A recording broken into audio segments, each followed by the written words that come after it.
আসসালামু আলাইকুম। কাছে দূরে যে যেখান থেকে ভিডিওটি দেখতেছেন, আশা রাখি আল্লাহর অসীম রহমতে সবাই ভালো আছেন। আলহামদুলিল্লাহ, আমরাও ভালো আছি। এই তো নতুন দিনে নতুন আরও একটা ভিডিও নিয়ে হাজির হয়ে গেলাম আপনাদের মাঝে। আজকের ভিডিওটা আমি সকালে ঘুম থেকে উঠেই শুরু করেছি। আসলে এর ভিতরে একটু ছাদে গেছি, আর তারপর ছাদ থেকে এসেই ভিডিওটা শুরু করেছি। আমার বেডরুমটা গুছিয়ে নিলাম। তোহার বাবা ওয়াশরুমে গেছে, তো ভাবছি এই ফাঁকে বিছনাগুলা গুছিয়ে নেই। আর আমার বড় ছেলে মেজো ছেলে ওরাও কাজে বের হয়ে গেছে। ওর বাবা যেহেতু ঘরে অসুস্থ, এজন্য ছেলেরা সকাল সকাল ঘুম থেকে উঠেই ওদের বাবার ব্যবসা বাণিজ্যগুলা কাজগুলা দেখশুনো করে, এজন্য ওরাও সকাল সকাল উঠে গেছে। তো এটা হলো আমার বেডরুম গুছিয়ে তারপরে বড় ছেলের বেডরুমটা গুছিয়ে নিতেছি। আর আপনাদের কাছে আমার প্রিয় প্রিয় ভাইয়া আপুদের কাছে একটু অনুরোধ করে নেই, প্লিজ ভাইয়া আপুরে একটা লাইক দিয়ে ভিডিওটা দেখেন। দেখতে দেখতে কোথাও যদি একটু ভালো লেগে যায় প্লিজ কমেন্টে জানায়েন। আর নতুন প্রিয় ভাইয়া আপুরা সাবস্ক্রাইব করে আমার পাশে থাকতে পারেন, আমাকে সাপোর্ট দিতে পারেন, আমিও আপনাদেরকে সাপোর্ট দিব। আমরা একে অন্যকে সাপোর্ট না দিলে কেউই এগিয়ে যাব না। সবাই সবাইকে সাপোর্ট দিব আর একসাথে এগিয়ে যাব ইনশাআল্লাহ। আসলে আমরা যারা নতুন চ্যানেল খুলেছি, যারা 1000 সাবস্ক্রাইব বা 4000 ওয়াচ টাইম হয় নাই, তা আমি বলবো ওই সমস্ত ভাইয়া আপুদেরকে যে প্লিজ ভাইয়া আপুরা আপনারা আপনারা আমার ভিডিওটা ফুল ওয়াচ করে দেন, আমি আপনাদের ভিডিওটা ফুল ওয়াচ করে দেই। আসলে আমরা এক অন্যকে যদি ফুল ওয়াচ না করে দেই, কেউ কেউর লক্ষ্যে পৌঁছাতে পারবো না। যেমন ওয়াচ টাইমটা কেউ ঠিক করতে পারবো না, সাবস্ক্রাইবগুলো পারবো না। বিশেষ করে কষ্ট মষ্ট সাবস্ক্রাইবার হইলো, কিন্তু 1000 সাবস্ক্রাইব হইলো, কিন্তু ওয়াচ টাইমটা হইতে চায় না, হয়ও না। কারণ এর আগে আমি আরেকটা চ্যানেল আছে আমার পুরান, যেটাতে আমি পারি নাই, সম্ভব হয় না আমার। তো এই জন্য আরেকটা চ্যানেল খুলেছি। আশা করছি আপনারা আমাকে সাপোর্ট দিবেন। আর ইনশাল্লাহ আল্লাহ যদি চায় আমি এই চ্যানেলটাতে মানে ওয়াচ টাইমটা 4000 ওয়াচ টাইম, তারপরে 1000 সাবস্ক্রাইবার 1 বছরের আগেই করতে পারবো, আপনারা যদি সাপোর্ট দেন। তো আমার প্রিয় প্রিয় ভাইয়া আপুদেরকে বলবো প্লিজ, যারা নতুন চ্যানেল খুলেছেন আর পুরানো আপু ভাইয়াদেরকেও বলবো প্লিজ একটু সাপোর্ট দেন আমারে। আমি কিন্তু আপনাদের সবার ভিডিও ফুল ওয়াচ করে দেই। অনেক সময় দেখা গেছে ভিডিওটা ছেড়ে ওয়াশরুমে গেলাম বা খেতে বসলাম বা রান্না এমন পর্যায়ে বা একটা কাজ ছাদে গেলাম, এমন সময় হয় কি অনেকের ভিডিওতে মানে প্রথম দ্বিতীয় কমেন্টটা করতে পারি না, এরকম হয় আমার মাঝে মাঝে। এজন্য বললাম প্লিজ ভাইয়া পুরো আমি কিন্তু সবার ভিডিওটা ফুল ওয়াচ করে দেই, আপনারাও আমার ভিডিওটা একটু দয়া করে ফুল ওয়াচ করে দিয়েন। আসলে আমরা সবাই সবার ভিডিওতে যদি ফুল ওয়াচ না করে দেই, কেউ লক্ষ্যে পৌঁছাতে পারবো না। এই জন্য সবার কাছে অনুরোধ করলাম। আর নতুন প্রিয় ভাইয়া পুরা যারা প্রতিদিনিক আমার ভিডিওতে অ্যাড হইতেছেন আর আমার চ্যানেলের সাথে যুক্ত হইতেছেন, ওই সমস্ত ভাইয়া আপুদেরকে বলবো প্লিজ একটা লাইক বা সাবস্ক্রাইব করে আমার ভিডিওতে ছোট্ট একটা কমেন্ট করে চলে যায়। বন্ধু হয়ে গেলাম, বন্ধু হব, বা আপনার পরিবারে আসলাম, এত নাম্বার সাবস্ক্রাইব করলাম, এই সমস্ত কমেন্টগুলো না করে আপনি যে কোনো ছোট্ট একটা যে কোনো ধরনের কমেন্ট করে চলে যায়েন। এই সমস্ত কমেন্ট করলে আপনার আমার দুজনেরই হইলো চ্যানেলের সমস্যা হয়। এই জন্য বললাম এই সমস্ত কমেন্টগুলো করবেন না দয়া করে। আর এই যে দেখেন একটুতেই মানে একটা দুর্ঘটনার হাত থেকে বাঁচলাম। আমি তো ঘরের কাজগুলা দেখতেছেন এক এক করে করে নিতেছি, আপনাদের সাথে শেয়ার করতেছি। কাজের কথাগুলো তো বলতে পারলামই না, আপনারা তো দেখেছেন, বুঝে নেবেন। আর আমি একটু চিকেন ফ্রাই করতেছিলাম মেয়ের জন্য, সকালে নাস্তার জন্য। ওই চিকেন ফ্রাইটা খুব পছন্দ করে। আমি কাজ করতেছি, কাজের ফাঁকে মেয়েটা দেখছেনই তো যে নিজের হাতে যায় মানে নেওয়া শুরু করেছে আগুনের উপর থেকে। তো এই জন্য ভাবলাম যে এরকমভাবেই তো দুর্ঘটনা ঘটে। তো বাচ্চাকে অনেক বুঝাইলাম মেয়েটাকে যে মা এইভাবে করো না, আর কোনো দিন এটা তোমার বিপদ হইতে পারতো। তো এই মেয়েটা বলল ঠিক আছে মা, আমি আর কখনো করবো না। তো এই কথা বলতে বলতে কিন্তু আমি ঘর গোছানো থেকে শুরু করে আমার গাছগুলা সব কিছু আপনাদের সাথে শেয়ার করে নিলাম। আর আমার মেয়েটাকে তো প্রথম দেখেছিলেন একটু রাগ করেছিল, তো ওকে আমি একটু রাগ ভাঙাইছিলাম।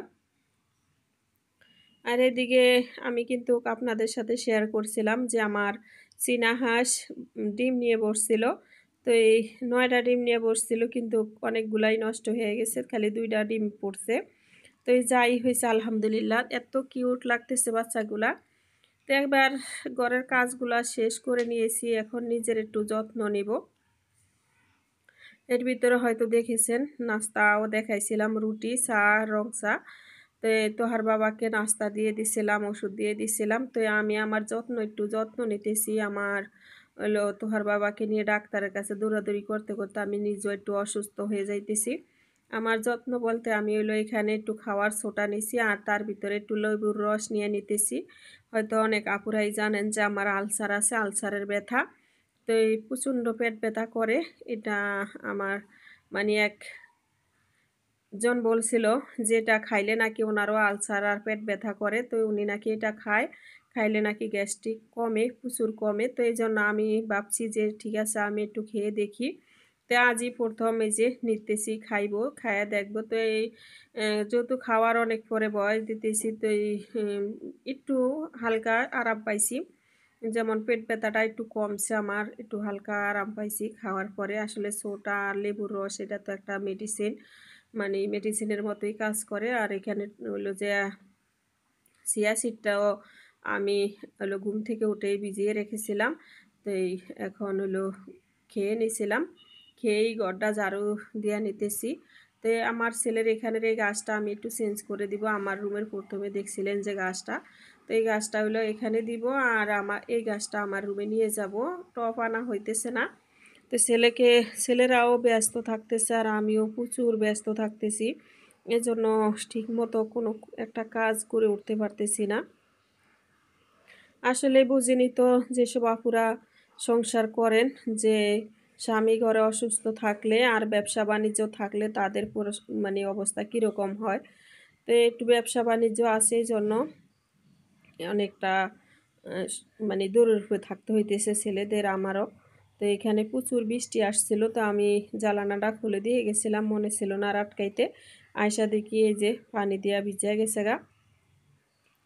গাছগুলার ভিতরে পানি পড়ছে দেখে ভালোই লাগছে, ঘর ভিজুক, কিন্তু গাছগুলার উপরে অনেক পানি পড়ছে। বৃষ্টির পানিতে গাছ অনেক সুন্দর হয়।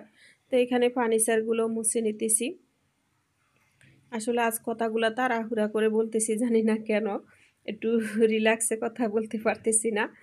যেদিন তাড়াহুড়া করে শুরু করি ওই দিন তাড়াহুড়া করেই বলতে থাকি। তো একটু ক্ষমা সুন্দর দৃষ্টিতে দেখবেন সব আপু, প্রিয় ভাইয়া আপুরা। কারণ কথাগুলা হয়তো খারাপ লাগতে পারে আপনাদের, এই জন্য বললাম। আসলে আমি অত সুন্দর করে সাজিয়ে গুছিয়ে কথা বলতে পারি না, অত সুন্দর করেও কথা বলতে পারি না। যেটুকু পারি ওটুকুই আপনাদের সাথে শেয়ার করি। হয়তো অনেক প্রিয় আপুরা ভালোবেসে সুন্দর সুন্দর কমেন্ট করেন, জানি হয়তো আমার ভালোবাসা বা আপনাদের ভালোবাসা আমার প্রতি, এই জন্য। আসলে বাস্তবে আমার কথাগুলো অত সুন্দর না, কারণ আমি অত সুন্দর করে সাজিয়ে গুছিয়ে কথা বলতে পারি না। অনেক আপুরা দেখে অনেক সুন্দর করে কথা বলে। তো এই আসলে কথা বলারও একটা আছে। তো এই মানে অভ্যাস থাকতে হয় সব সময় সুন্দর করে কথা বলার। আসলে আমি তো, আমার এক আপু প্রশ্ন করছিল যে আমার কয়টা বাচ্চা। তো আমি ওই আপু জানি না আমার ভিডিওটা শুরু থেকে শেষ পর্যন্ত এই পর্যন্ত দেখবি কিনা। আসলে আমার 3টা ছেলে 1টা মেয়ে। তা আমার মেয়েটাই ছোট, আর আমার 3টা ছেলে বড়। আমার বড় ছেলেটা উনি আরও জানতে চাইছিলেন আমার আপু যে আমার বড় মানে ছেলেদের বয়স কত। আসলে কি বলবো, বয়স তো বলা ঠিক না, কারণ এখন এলো যে মডেল যুগ, মানে এই যুগে বাচ্চারা বয়স বলতে পছন্দ করে না, বা হয়তো আমরাও পছন্দ করি না। এজন্য দুঃখিত আপু, বয়সটা বললাম না। আসলে 20-এর উপরে কেউ না, 20-এর নিচেই, মানে ধরে নেন না, 15, 18, 15, 16, 17, 18 এরকমের ভিতরেই।